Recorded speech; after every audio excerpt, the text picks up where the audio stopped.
Hello student, welcome to all of you in the online classes of JB International School. I am Krishna Sriyadov and today I will teach you about phrase and clauses. Student, before we start this chapter, we have to know what is a sentence. A sentence is a group of words which make a complete sense, and phrase and clauses both are used to make a sentence more meaningful. So let's see here, what is a phrase? Phrase is also a group of words, but it does not have a subject and a finite verb and used to complete a sentence. It's mean जो phrase है वो group of words तो होता ही है और इसका use जो है sentence को और अच्छे से complete करने के लिए किया जाता है, लेकिन phrase में subject और finite verb नहीं होगा. And let's start to know what is a clause. Clause is also used to make a sentence more meaningful and it has a subject and a finite verb and it is joined with conjunction. It's mean clause भी sentence को और अच्छे से complete करने में मदद करता है. It has subject and finite verb. अभी आपने phrase के बारे में पढ़ा था, तो phrase does not have subject and verb.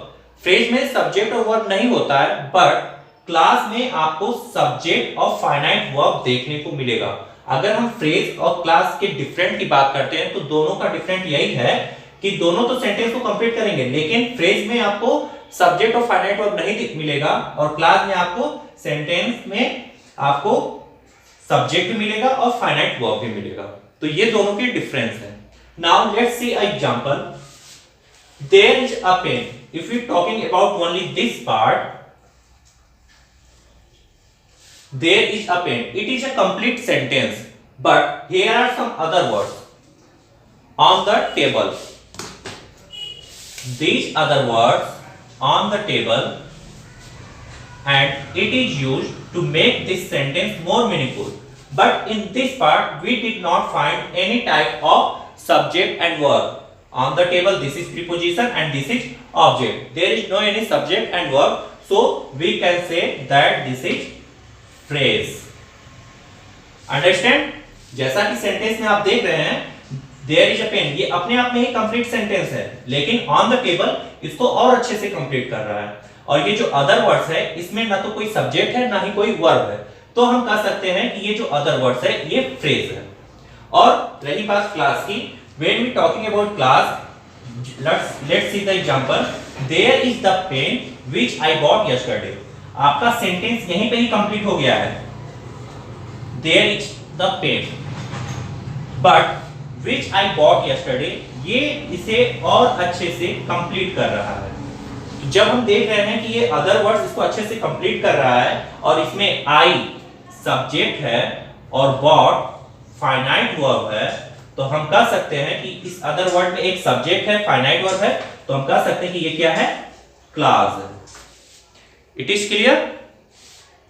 तो इस तरह से हम देखते हैं फ्रेज और क्लॉज में डिफरेंट इतना है कि फ्रेज में आपको सब्जेक्ट और वर्ब नहीं देखने को मिलेंगे और क्लॉज में आपको सब्जेक्ट और वर्ब देखने को मिलेंगे. So in the next part we have to know how many types of clause. Now student, let's see how many types of clauses. Mainly there are three types of clauses. First is principal clause. It is also known as main clause. Second is coordinate clause and third is subordinate clause. In principal clause, it stands by itself as a complete sentence. For example, she worked hard. It is a complete sentence. It does not depend on any other type of sentence. Second example is I can't work. It is also independent. It does not depend on the other sentence. So those sentences which are complete and does not depend on other sentences are known as principal or main clause. It is clear? And coordinate clause. Coordinate clause, it has equal stand with main clause. It means it is joined with the main clause with the coordinate conjunctions like and, but, so, or, etc. Coordinate conjunctions. Coordinate conjunctions are found in coordinate clauses. For example, she worked hard but she failed. We can see here she worked hard, it is a main clause, and second is C field, it is also independent class. When two independent class are joined with coordinate conjunctions are called coordinate class. It is clear, student? Now let's talk about subordinate conjunctions. Subordinate conjunctions, it depends on main class and introduced by subordinate conjunctions like because, as, since, then, if, that, which, when, where, etc. It means, student, when a main class is joined with any other dependent class are known as subordinate class. It means subordinate class are not independent, it is depend on the main class. For example, this is the house. This is the house where he lives. When we talking about this is the house, which type of house? We have to create a question. To giving this answer, we need some other words. Where he lives. Where he lives depend on this sentence, so we can say that this is dependent class, and dependent class is also known as subordinate classes.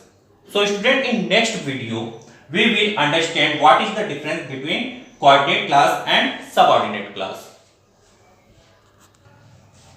Student, जैसे कि आप लोगों ने coordinate class और subordinate class के definition को समझ लिया है, now we have to differentiate it to clear it more. Student, we take two examples. First example is she worked hard but she failed. अब इस सेंटेंस को हम कंजक्शन को फाइंड करेंगे. कंजक्शन है बट, और यहां से इस सेंटेंस को दो पार्ट में अलग कर लिए. सी वर्कड हार्ड मींस उसने कठिन मेहनत किया, ये अपने आप में जो है कंप्लीट है. दूसरा सेंटेंस सी फेल्ड, वो फेल हो गई, ये भी अपने आप में कंप्लीट है.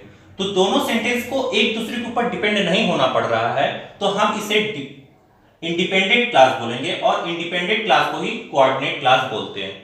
इसके जो कंजक्शंस होंगे वो and, but, or, so, otherwise, neither, not, either और एक्सेट्रा, इस टाइप के जो है इसके कंजक्शंस होंगे. तो हम इस कंजक्शंस के हेल्प से फाइंड कर लेंगे कि ये कोऑर्डिनेट क्लास है. अब रही बात सबऑर्डिनेट क्लास की, तो इसका भी एक एग्जांपल लेते हैं. This is the house where he lives. अगर हम कंजक्शन को इसमें अंडरलाइन कर दिए, फाइंड कर लिए, और इस यहां से सेंटेंस को दो पार्ट में अलग करते हैं. दिस इज द हाउस, यह वही मकान है. अब हमें यहां तुरंत जो है क्वेश्चन पुट अप हो जाता है, यह वही मकान है, तो हमें फाइंड करेंगे कि वो मकान कौन सा है. तो वेयर ही लिव्स, जहां वह रहता है. अब जाके हमें आ रहा है ये सेंटेंस जो है अच्छे से कंप्लीट होता है. तो हम देख रहे हैं कि इस सेंटेंस को कंप्लीट करने के लिए दूसरे सेंटेंस की जरूरत पड़ती है. दोनों एक दूसरे के ऊपर डिपेंड कर रहे हैं, तो डिपेंडेंट क्लास को हम सबऑर्डिनेट क्लास बोलेंगे.